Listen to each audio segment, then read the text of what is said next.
Olá, boa tarde. Eu sou Rosiane Kennedy e você acompanha a partir de agora aqui na TV Brasil a entrevista com a candidata à presidência da República, Marina Silva, do partido Rede. E para ajudar nesta tarefa estão aqui comigo no estúdio os jornalistas Priscila Mazenotti, da Rádio Nacional, Renata Giraldi, da Agência Brasil e Pedro Pontes, da TV Brasil, além dos intérpretes de Libras, Neide Lins e Jonatas Narciso. Todos os candidatos foram convidados e a ordem das entrevistas foi definida em sorteio na presença dos assessores dos partidos. Lembramos que os presidenciáveis já participaram de várias sabatinas, nas quais foram indagados sobre as mais diversas polêmicas. Ressaltamos que aqui o nosso foco é a apresentação de propostas sobre temas de interesse direto da população. Antes de começar, vamos conhecer um pouco mais da nossa convidada hoje, Marina Silva. Marina Silva nasceu numa pequena comunidade perto de Rio Branco, no Acre, onde fez carreira política. Tem 60 anos, é casada e tem 4 filhos. Foi alfabetizada aos 16 anos e é formada em História. Filiou-se ao PT e foi a vereadora mais votada na capital do estado. Cumpriu o mandato de deputada estadual e elegeu-se senadora. Foi ministra do Meio Ambiente no primeiro mandato do ex-presidente Lula, mas depois deixou o cargo e o partido. Nas 2 últimas eleições, concorreu à presidência da República pelo PSB e pelo PV. Agora, disputa o cargo pela Rede, partido que ajudou a criar. E por causa desta série de entrevistas com os presidenciáveis, não vamos exibir hoje o programa Sem Censura. Nós estamos ao vivo aqui na TV Brasil e em todas as plataformas digitais da EBC, Twitter, YouTube e nos sites da TV, Rádio e Agência Brasil. Temos transmissão também pelas 5 emissoras da Rádio Nacional e o material está disponível para mais de 5.000 emissoras de rádio de todo o país. Candidata, boa tarde. Obrigada por participar dessa entrevista. Para começar, nosso tema é segurança, num contexto amplo de segurança, e a gente já tem uma pergunta de Priscila Mazenotti. Oi, candidata, boa tarde. Vamos falar de segurança, mas especificamente sobre Roraima, que tem sido aí palco de grande tensão nos últimos dias, conflito da população com os imigrantes venezuelanos, pedido de fechamento de fronteira no Supremo Tribunal Federal. Qual a solução que a senhora prevê para essa situação? Bem, acho que a gente tem que pensar a segurança de uma forma mais ampla, não é? Nós temos os problemas da segurança no Brasil, que são gravíssimos.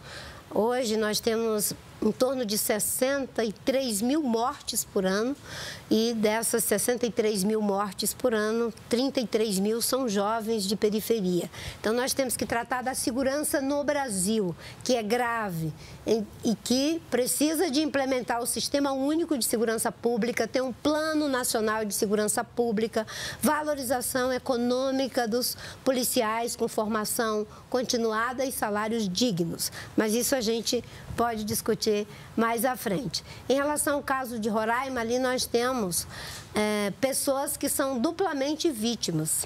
Nós temos as pessoas que são vítimas de um regime que já não é mais uma democracia na Venezuela, onde as pessoas estão numa situação de penúria, sem emprego, sem remédio, sem alimentação e estão fugindo, procurando algum tipo de socorro. Ali é necessário uma articulação de países irmãos para uma ajuda humanitária à Venezuela, sob pena de termos uma tragédia. E a outra situação é da população de Roraima, porque é igualmente abandonada. É um estado pequeno, com dificuldades econômicas, sociais e de segurança pública.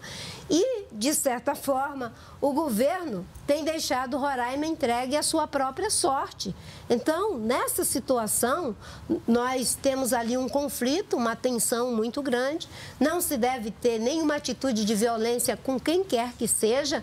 No entanto, o governo federal não pode virar as costas para o problema nem dos refugiados e nem da população de Roraima. O governo se omitiu duplamente, se omitiu de liderar um processo para não permitir que a Venezuela chegasse aonde chegou, por alinhamentos políticos, ideológicos, por relativizar princípios e valores em função desses alinhamentos.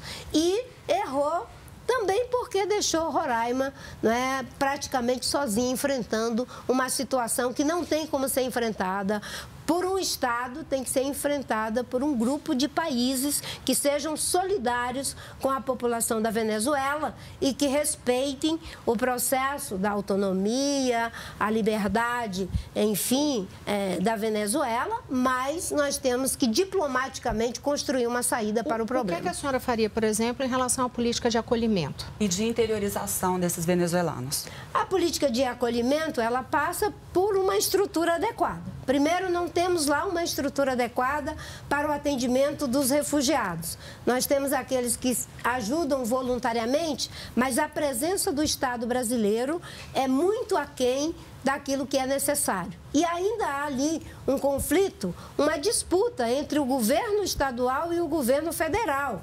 Ora, se eu sou presidente da República, eu não vou prejudicar a população de um estado em função do governador não ser do meu partido ou de ter divergências políticas com ele. Quando você está à frente do poder público, você tem que atender a população independentemente do partido. Teria uma atitude republicana, ajudar o Estado, ajudar os refugiados, liderar um processo junto a outros países da América Latina para que a gente possa fazer frente a uma situação dramática como essa que estamos enfrentando. Essa pressão para fechar a fronteira seria... Como que seria tratado pela senhora? Olha, primeiro não se pode ter uma atitude de falta de solidariedade. A ajuda humanitária precisa ser dada, mas ela precisa ser dada de forma organizada, com capacidade técnica, com todo o suporte para que não se leve a uma situação de conflito. O fechamento da fronteira não é bem o termo.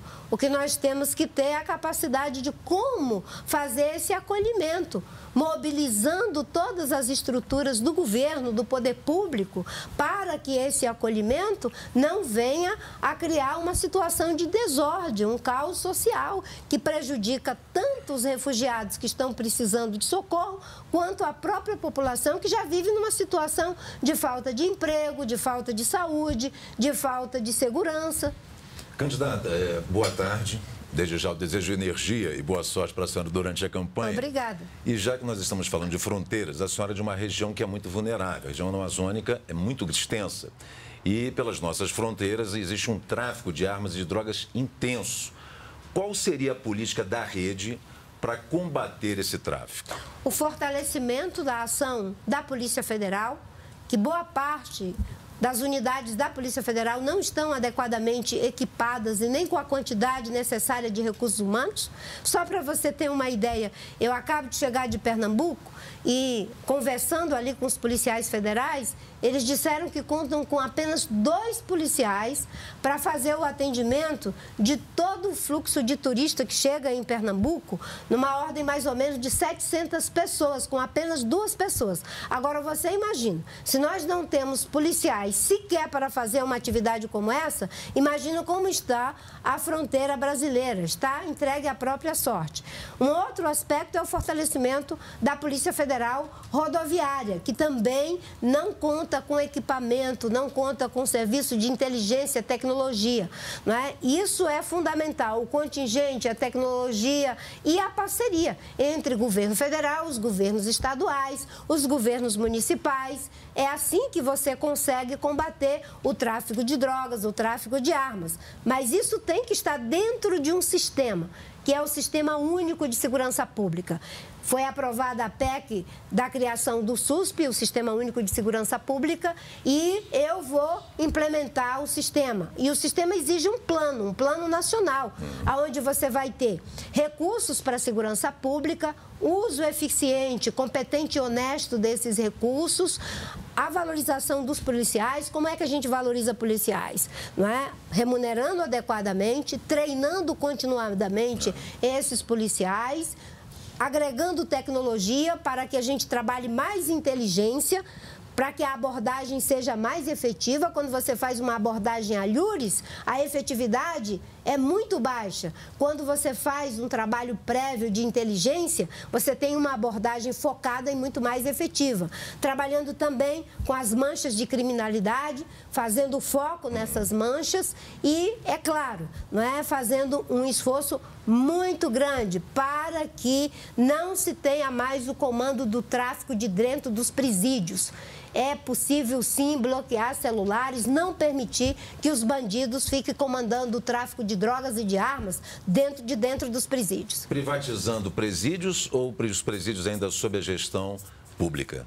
Os presídios sobre a gestão pública, até porque esse debate assodado de privatização de presídios já deu um péssimo resultado, né? Quem é que não se lembra do caso do estado do Amazonas, onde você tinha agentes penitenciários que foram colocados dentro de uma cadeia, de uma prisão, de um presídio, sem nenhum treinamento, sem condições nenhuma de qualquer equipamento, enquanto isso tinha uma empresa ganhando milhões e milhões de reais e o que nós tivemos foi uma carnificina. Nós não podemos achar que privatização por privatização é a solução, né? O Estado tem a obrigação de prestar o serviço de qualidade, com competência e eficiência. Segurança pública deve ser uma ação integrada entre governo federal, governo estadual e governos municipais. Infelizmente, os governos sucessivos de Itamar a Dilma Temer viraram as costas para a segurança pública e os estados ficaram entregues à própria sorte.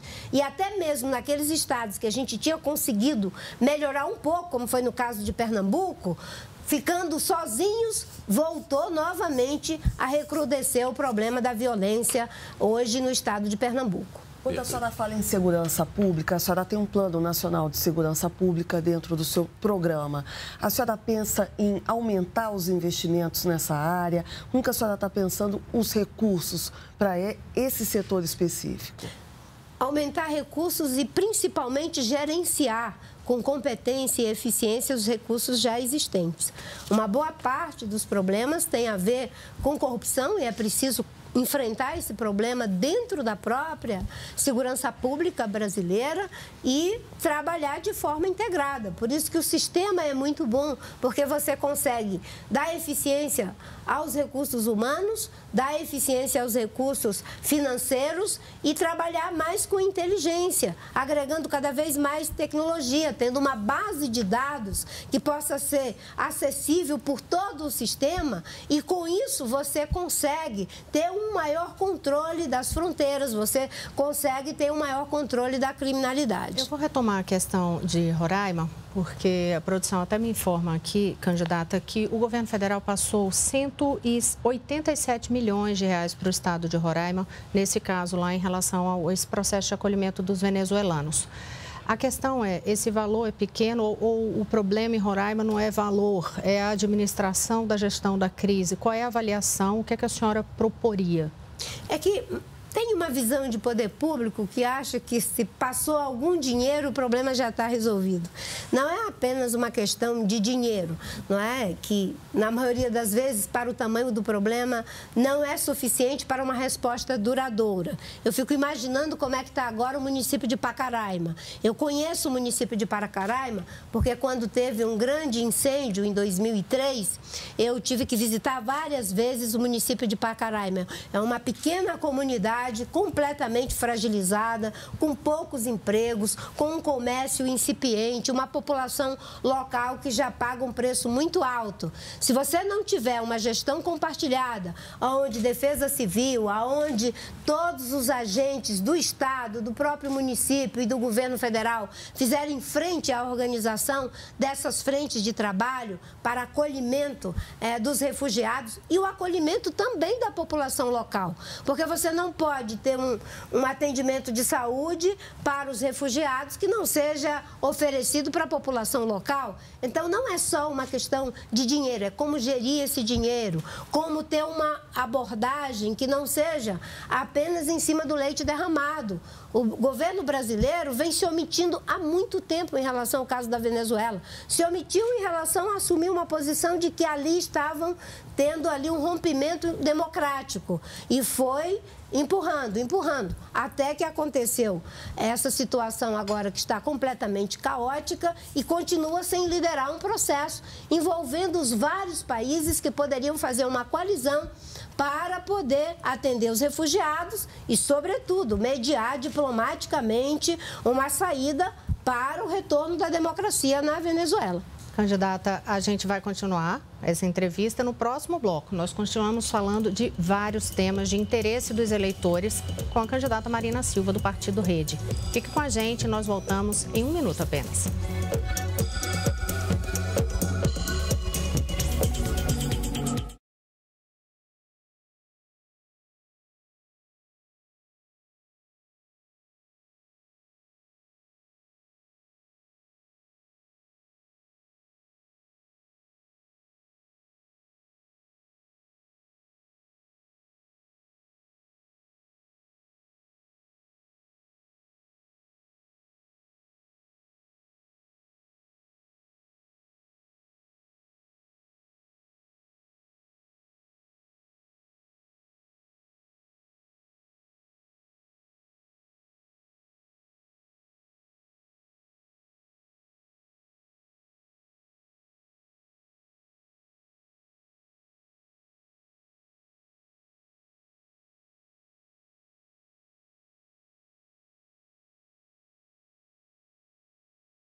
Eu sou Rosiane Kennedy e estamos de volta com a entrevista da candidata à presidência da República, Marina Silva, do Partido Rede. Nós estamos ao vivo aqui na TV Brasil e em todas as plataformas digitais da EBC, Twitter, YouTube e nos sites da TV, Rádio e Agência Brasil. O material também está disponível para mais de 5.000 emissoras de rádio de todo o país. Estão aqui comigo no estúdio os jornalistas Priscila Mazenotti, da Rádio Nacional, Renata Giraldi, da Agência Brasil, Pedro Pontes, da TV Brasil, e os intérpretes de Libras, Neide Lins e Jonatas Narciso. Candidata, neste bloco a gente abre falando de segurança e da área social. A Renata Giraldi já tem pergunta para a senhora. A senhora, no primeiro bloco, falou muito sobre a questão dos imigrantes e tem um outro tema que também está aí sendo discutido, que é a intervenção federal na segurança pública. Como a senhora se coloca em relação a esse assunto? A senhora é favorável, como na questão do Rio de Janeiro e outras cidades que também se queixam da violência? A violência precisa ser combatida de forma estruturada, de forma estruturante. E aí eu insisto, nós temos que implementar o Sistema Único de Saúde, ter um Plano Nacional de Segurança Pública, coisa que não existe. Geralmente, quando tem um problema grave, né, os políticos criam um factoide. A má política cria um factoide, inventa um ministério, como se o ministério em si resolvesse o problema. O Rio de Janeiro tem uma intervenção que é uma atitude extrema em função de não ter governo no Rio de Janeiro. O Rio de Janeiro se decretou, se auto-intitulou, sei lá como se pode dizer, falido para gerenciar as finanças do Rio de Janeiro. E depois se declarou falido para gerenciar a segurança pública. Então, não se podia deixar, em hipótese alguma, a população do Rio de Janeiro entregue à sua própria sorte. Mas a gente sabe que o Exército Brasileiro não tem a função de fazer segurança pública. Quem deve fazer isso é a PM, quem deve fazer isso é a Polícia Civil. E há um uso recorrente das Forças Armadas por incompetência do governo federal, incompetência de governos estaduais, que sucessivamente têm virado as costas para esse problema. No caso do Rio de Janeiro, a intervenção, uma medida extrema, mas não tinha como deixar a população entregue à sua própria sorte. E é claro, nós temos que resolver de forma estruturante o problema do Rio de Janeiro. Como eu já disse, é valorização econômica, formação dos policiais, combate ao tráfico de drogas, ao tráfico de armas, ter um sistema de segurança pública que não permita com que os bandidos continuem governando o crime organizado de dentro das cadeias, que a gente possa trabalhar cada vez mais com inteligência, usando tecnologia, fazendo abordagens efetivas nas manchas de violência, e com isso você consegue um retorno maior e a integração do trabalho das polícias, né? Há uma discussão muito importante para a investigação de ciclo completo, aonde tanto a Polícia Civil quanto a Polícia Militar conseguirão maior efetividade na abordagem da segurança pública. Então, a gente retoma agora sim o tema saúde social, que realmente tinha essa pendência do bloco anterior, que a gente queria a opinião da senhora sobre a questão da intervenção, mas Priscila Mazenotti tem pergunta sobre saúde social para a senhora. Candidata, falando de saúde, a questão é aborto, o assunto está lá no Supremo Tribunal Federal. Pergunto para a senhora, se o STF decidir que é permitido as mulheres interromperem a gestação até a décima segunda semana de gravidez, a senhora vai garantir políticas públicas no SUS para dar esse direito a essas grávidas? Nós temos que pensar o problema do aborto como uma questão muito difícil e complexa. O aborto não pode ser entendido como uma prática contraceptiva. Nós temos que trabalhar planejamento familiar, temos que trabalhar para que as mulheres não tenham que ter uma gravidez indesejada. Uma mulher que passa por um aborto é uma situação difícil para a sua própria saúde física, para a sua saúde psíquica, para a sua saúde emocional. Eu sou contra o aborto e eu defendo que, se for para ampliar, além das modalidades já existentes, que se faça um plebiscito. Não se pode substituir 200 milhões de brasileiros por apenas 513 deputados e 81 senadores. Numa democracia evoluída, na maior parte delas, esses assuntos são tratados mediante plebiscito. É assim que se trata questões polêmicas como essas. É claro que uma mulher que faz aborto, ela precisa ser acolhida.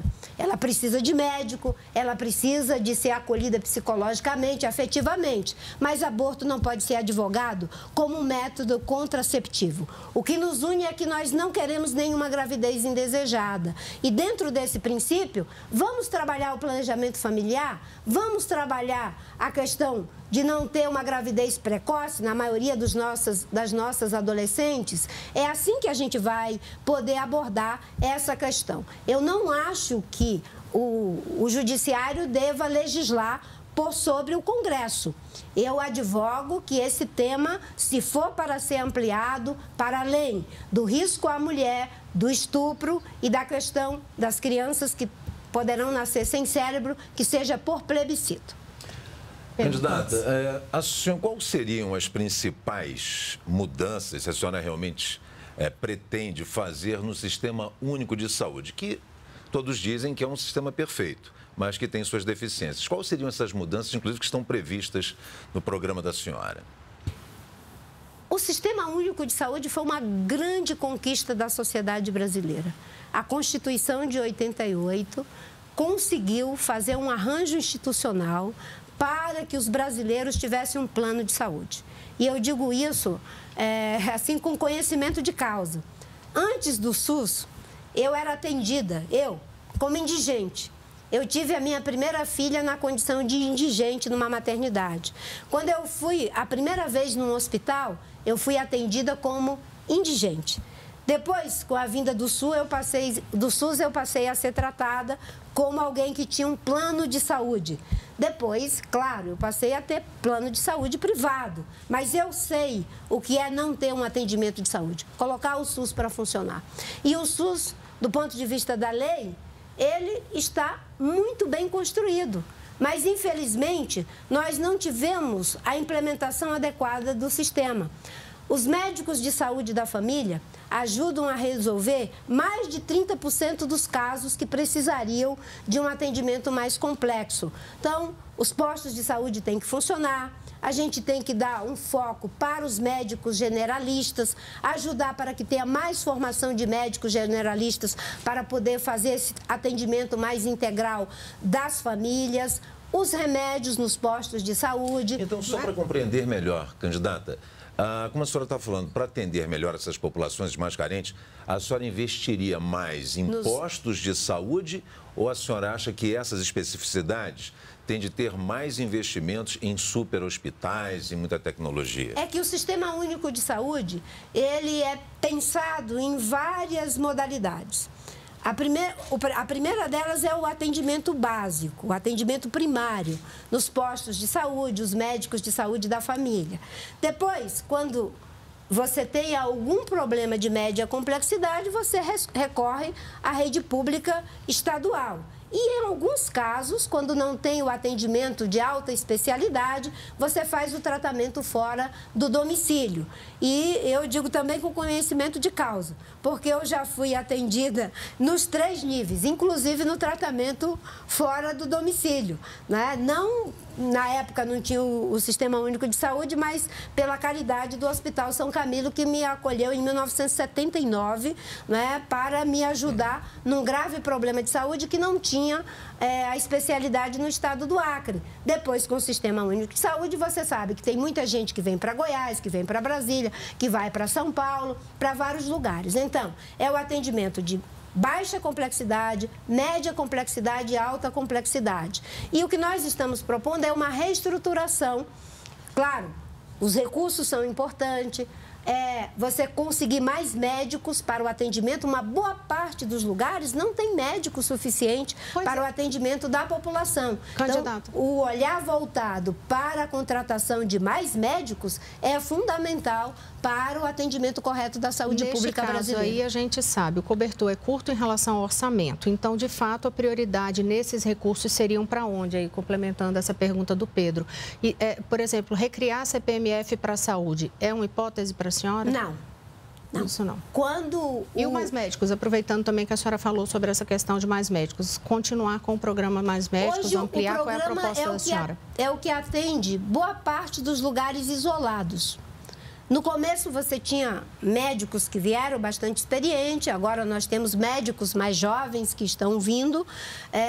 Tem um problema dessa contratação, em que uma parte do dinheiro dos médicos vai para o governo cubano, que se cria uma situação difícil do ponto de vista dos direitos trabalhistas desses médicos, mas sem sombra de dúvida é um programa que ajudou aqui no interior do Brasil, por exemplo, no município do Jordão, de Santa Rosa, lá no Acre, a gente possa ter médicos, mas é preciso que a gente amplie cada vez mais a cobertura de médicos, contratando médicos para o interior, criando um processo de regionalização da saúde, porque você não precisa de um hospital, de uma maternidade em cada município. Você pode ter centro de referência regional, como diz o Eduardo, o meu vice, que é o coordenador da área de saúde, que, aliás, é uma das pessoas que ajudou a idealizar o Sistema Único de Saúde. Nesse caso, eu estou muito bem provida de alguém que conhece com profundidade o Sistema Único de Saúde brasileiro,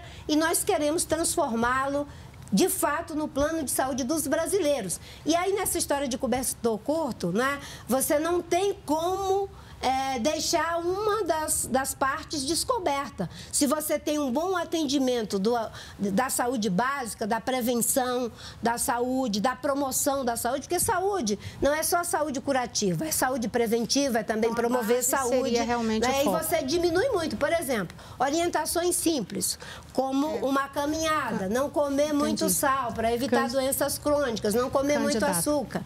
A gente tem, desculpa interrompê-la, mas que a gente tem vários temas ainda para abordar, mas então o que ficou claro aí, o foco seria a base para evitar aí os problemas mais complexos, depois o investimento gradativamente. O foco é estruturar adequadamente o sistema, de forma que os 3 níveis funcionem. Tá, vamos para mais uma pergunta da Renata. A população que se sente preterida é a população LGBTI. Que mais? E a senhora, no seu programa, se refere a dar condições de atendimento a essas pessoas. Como que seria o atendimento a essa população que a senhora propõe? Como cidadãos. Que nenhuma pessoa seja discriminada por nenhuma razão. Nem por ser homem, nem por ser mulher, nem por ser gay, nem por ser negro, nem por ser índio, nem por ser rico, nem por ser pobre. Né? A gente tem que defender o direito das pessoas. Numa sociedade justa, democrática, a gente respeita o direito das pessoas.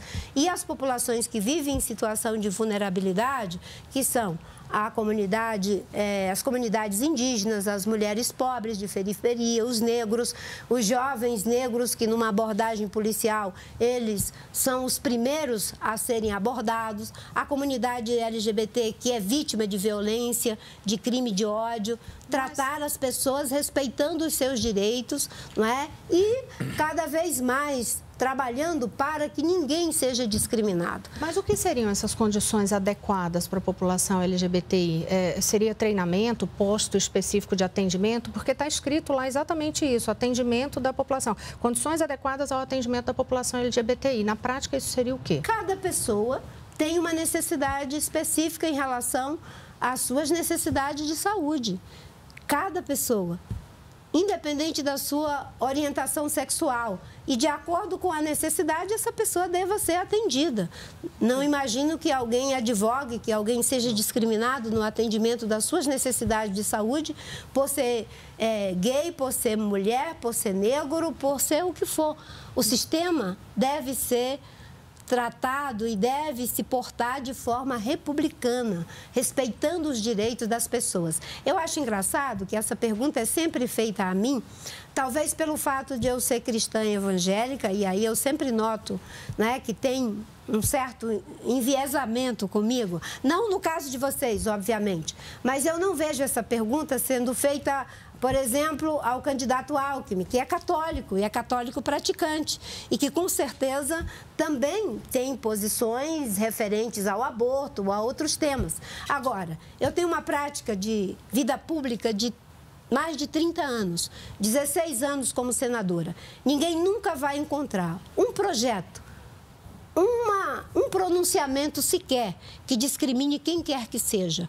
Aliás, a minha fé me ensina que todas as pessoas devem ser tratadas com respeito, com amor e que não se deve fazer acepção de pessoas. A gente tem que ir para o próximo bloco, candidata, para o intervalo. Nós vamos fazer uma rápida pausa. Voltamos em 1 minuto com a entrevista à candidata da presidência da República, Marina Silva, do Partido Rede. A gente volta já.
Olá, eu sou Rosiane Kennedy e nós estamos entrevistando hoje a candidata à presidência da República, Marina Silva, do Partido Rede. Nós estamos ao vivo aqui na TV Brasil e em todas as plataformas digitais da EBC, Twitter, YouTube e nos sites da TV Brasil, Rádio Nacional e Agência Brasil.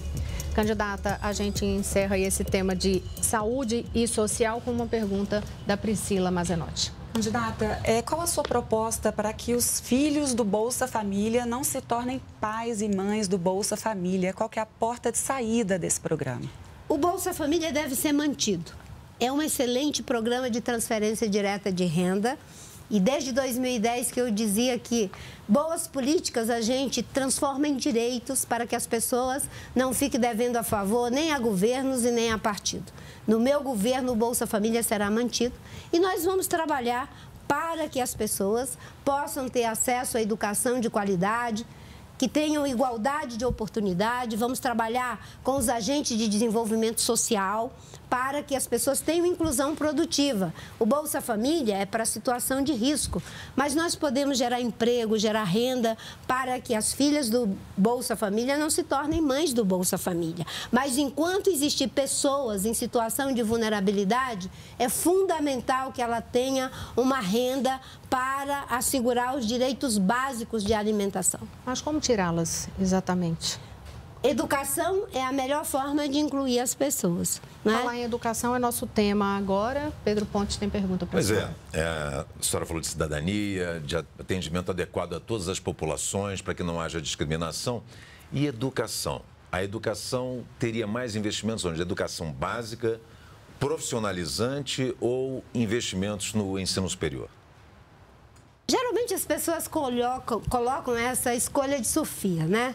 Educação básica, o ensino médio ou o ensino superior. As três coisas são importantes.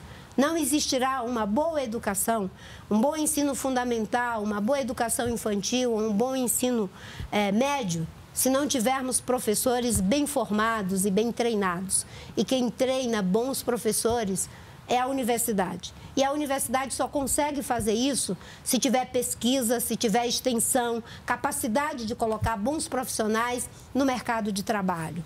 Agora, nós priorizamos a primeira infância. É na primeira infância que você cria as estruturas de aprendizagem de uma criança. Você cria os laços de afetividade, a forma como essa criança aprende a lidar com conflitos. Crianças que não são estimuladas na idade certa, geralmente têm mais dificuldade para aprender e têm mais dificuldade para se relacionar. Por isso, o foco de 0 a 5 anos de idade.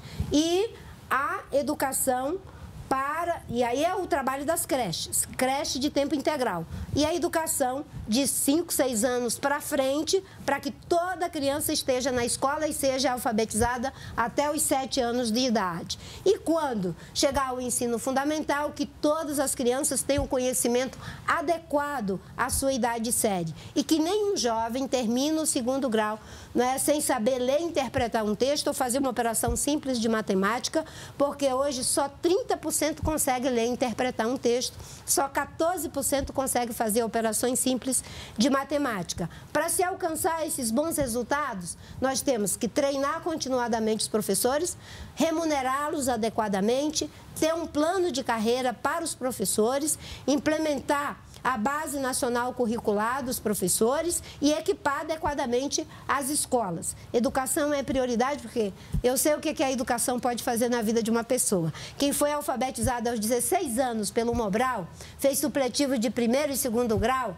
e está onde eu estou, sabe que a educação faz milagre na vida das pessoas. E sistema de cotas, candidata, a senhora tem o plano aí, a lei vai até 2022, essa garantia, qual é a proposta da senhora? É dar continuidade, avançar? Qual é a proposta da senhora? A proposta é dar continuidade ao sistema de cotas. As cotas fazem a diferença na vida das pessoas que ficam em situação de marginalidade em relação ao acesso à educação, que são os negros, são os índios, são as pessoas mais pobres. As pessoas mais pobres precisam desse incentivo. É uma espécie, nos Estados Unidos eles chamam de discriminação positiva, que são as políticas afirmativas. Elas são necessárias. E é interessante que no começo se questionava as cotas, dizendo, mas essas pessoas não vão ter competência. E hoje os estudos mostram que essas pessoas, esses jovens, são os que têm melhor desempenho na sala de aula. A senhora quando fala, desculpa, posso... a senhora quando fala das populações marginalizadas, naturalmente a senhora está falando dos indígenas também, está falando dos quilombolas e das populações ribeirinhas. Para esses grupos, dentro do plano da senhora para a educação, a senhora prevê alguma coisa? Sim. Eles já fazem parte do sistema de cotas e, no caso das populações indígenas, você tem que ter uma educação que leve em conta a cultura dos índios. Você vai ter que ter uma educação bilíngue, você vai ter que ter uma educação que respeite o universo cultural, o universo simbólico das populações indígenas. E é assim que você vai fazer com que ele acesse o mundo do saber letrado sem abrir mão dos seus conhecimentos tradicionais associados. Os índios, eles não têm, digamos, um conhecimento na nossa forma de conhecer, mas eles são PhD em saber narrativo. Os índios têm uma cultura milenar que tem ciência, tem conhecimento, não é? O Mário Alete diz que ainda bem que a gente aprendeu a usar a força dos ventos para navegar antes de descobrir as leis da dinâmica eólica. Os índios aprendem quais são os remédios que funcionam, quais são as melhores formas de uso da terra, de uso da floresta. Candidata, vamos passar agora para o próximo tema. A gente já está com um tempo curto, a gente tem 7 minutos antes do minuto final para a senhora fazer suas considerações. Priscila, a gente muda para emprego e economia. Priscila Mazenotti. Pois é, a primeira pergunta é, claro, qual a sua principal ação para combater o desemprego? ajudar o país a voltar a crescer. Para o país voltar a crescer, é preciso ter credibilidade.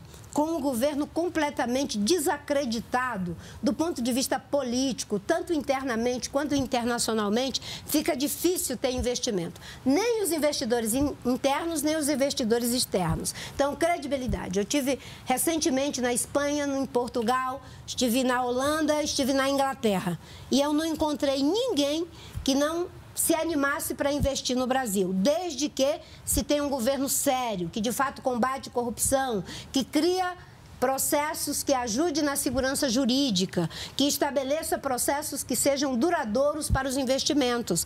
Então, isso ajuda no emprego. Investir em infraestrutura, porque a construção civil é a forma mais rápida de gerar emprego, moradias populares, saneamento básico, que é uma prioridade, e vamos também criar um novo ciclo de prosperidade, com o turismo, por exemplo, que emprega mulheres e jovens. A construção civil tem mulheres também, mas é muito mais homens, e vamos trabalhar a nova economia. Só para você ter uma ideia, se a gente fizer um programa de reflorestamento, de recuperação de área degradada, né, a cada hectare que vai ser recuperado gera aí em torno de 200 empregos, diretos e indiretos. Se a gente pensar na energia de biomassa, energia solar, energia do vento, a gente pode criar milhões de empregos. Nós vamos, inclusive, fazer 1,5 milhão de tetos solares para gerar emprego e renda para a nossa população. Candidata, a senhora acha que essa rede complexa, resumida pela senhora, está influenciando a alta do dólar? Olha, eu acho que sempre que se tem uma eleição, aparece essa história de variação do dólar, né, associado a se aquele candidato ganhar, é um problema, se aquele outro perder, vai ser uma solução, se ganhar. Eu acho que a democracia não pode ficar sujeita a esse tipo de coisa. Na democracia, a gente tem que debater ideias e ter a clareza de que aqueles que criaram o problema não vão resolver o problema. Mas então, o que a senhora faria? Nós vamos trabalhar com a recuperação do tripé da política macroeconômica. O Plano Real deu certo e, infelizmente, ele foi descontinuado. É câmbio flutuante, com intervenção para não flutuar excessivamente, que é um mecanismo de proteção da nossa moeda, e isso são os grandes economistas que dizem, e, ao mesmo tempo, o superávit primário com meta de inflação. Né? Nós estamos num país que ficou um tempo enorme em recessão, crescendo a 1% ao ano. É fundamental que a gente tenha um processo de diversificação do crédito, instituindo o cadastro positivo, para que a gente tenha juros menores para ajudar, inclusive, no financiamento dos esforços que precisamos fazer em várias frentes, inclusive na moradia. Candidata, tem uma preocupação aí da população, salário mínimo. A senhora mudaria a política de salário mínimo? Mudaria o sistema de reajuste? Como que seria? Nós temos uma situação delicada em relação ao salário mínimo, mas, infelizmente, os trabalhadores não podem pagar o preço sozinho. Hoje se fala de fazer sacrifício e as pessoas olham para o Palácio do Planalto e tem várias pessoas escondidas envolvidas em graves casos de corrupção.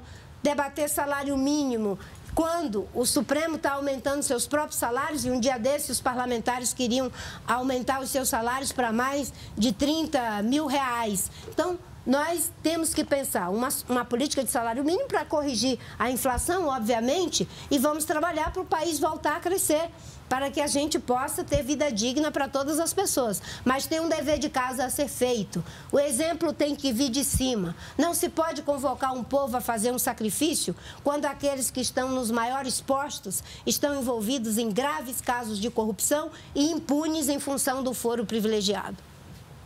Pois existe a política do salário mínimo e a política para o aposentado. Os aposentados, eles vivem uma situação de penúria, porque no Brasil é assim, as crianças estão abandonadas e os velhos também estão abandonados. E é claro, né, uma pessoa que trabalhou a vida inteira, ela quer ter pelo menos uma vida digna. Então, o debate que se deve fazer é como melhorar a vida dos nossos aposentados. E se tivermos um bom sistema de saúde, os remédios essenciais sendo distribuídos da rede pública, um bom sistema de transporte, moradia digna para as pessoas, né? Nós vamos fazer, inclusive, uma reforma tributária que vai acabar com a regressividade, para que os mais pobres, inclusive os aposentados, não tenham que pagar mais impostos. Tudo isso são mecanismos que favorecem a melhorar a renda dos aposentados. A pergunta é bem específica. A senhora pretende mudar idade de aposentadoria, tempo de contribuição, vai mexer nesse sistema? E você está falando da Previdência, né? Não da questão... aposentado no sentido de Previdência. Sim, enfim... Eu não pensei que estava falando da situação apenas dos aposentados. Na questão da Previdência, vamos fazer sim a reforma tributária, a reforma da Previdência. A Previdência tem um déficit muito grande, mas é preciso combater privilégio, coisa que esse governo não fez. Quis fazer uma reforma da Previdência, discutindo apenas com os empresários, sem dialogar com os trabalhadores e nem com os especialistas, uma reforma draconiana. A questão da idade mínima é um debate que está acontecendo no mundo inteiro. Precisamos transitar para a idade mínima, mas sem prejudicar aqueles que já estão à beira de se aposentar. E quanto às mulheres, eu firmei uma convicção. Enquanto as mulheres trabalharem mais do que os homens, porque elas têm jornada dupla, tripla, eu acho que elas devem se aposentar primeiro. Quando mudar a cultura e as mulheres cuidarem da casa tanto quanto os homens cuidam, aí a gente pode até discutir esse tema. Candidata, para finalizar, já estamos chegando aí ao fim da entrevista, pedimos que a senhora faça as suas considerações finais. A senhora tem 1 minuto, ali na frente tem um cronômetro para a senhora para fazer essas considerações finais para quem está nos acompanhando. Primeiro, eu quero agradecer a oportunidade de vocês que me deram e de todos os que estão nos acompanhando. Eu sou candidata à presidência da República porque eu quero um país justo, que seja bom para todo mundo. Um país onde os recursos públicos não sejam desviados pela corrupção na lógica de quem quer o poder pelo poder, mas sejam utilizados para a educação, que cria igualdade de oportunidade, para a segurança pública, que protege a vida das pessoas, para a geração de emprego, renda com investimento na construção da casa própria, do saneamento básico, das obras de infraestrutura que podem fazer a diferença na vida das pessoas. Eu quero ser presidente da República para que a gente possa ter um país que seja economicamente próspero, socialmente justo, politicamente democrático, ambientalmente sustentável e culturalmente diverso. Esse é o propósito do nosso país, que deve começar com um governo que tenha credibilidade, legitimidade. E porque eu sei que eu posso unir os brasileiros. As coisas boas eu vou manter, as coisas erradas eu vou corrigir e as que não foram começadas eu vou iniciar. Candidata, muito obrigada pela sua participação aqui nesta entrevista. E eu agradeço também a presença dos jornalistas Priscila Mazenotti, da Rádio Nacional, Renata Giraldi, da Agência Brasil, Pedro Pontes, da TV Brasil, e dos intérpretes de Libras, Neide Lins e Jonatas Narciso. A cobertura completa da entrevista de hoje você acompanha nos nossos telejornais. E você também pode rever esta entrevista no site da TV Brasil, das rádios e no aplicativo EBC Play. Segunda-feira, dia 27 de agosto, o entrevistado será Henrique Meirelles, do MDB. No mesmo horário, às 5h30 da tarde. A gente te espera aqui. Obrigada pela companhia. Até lá.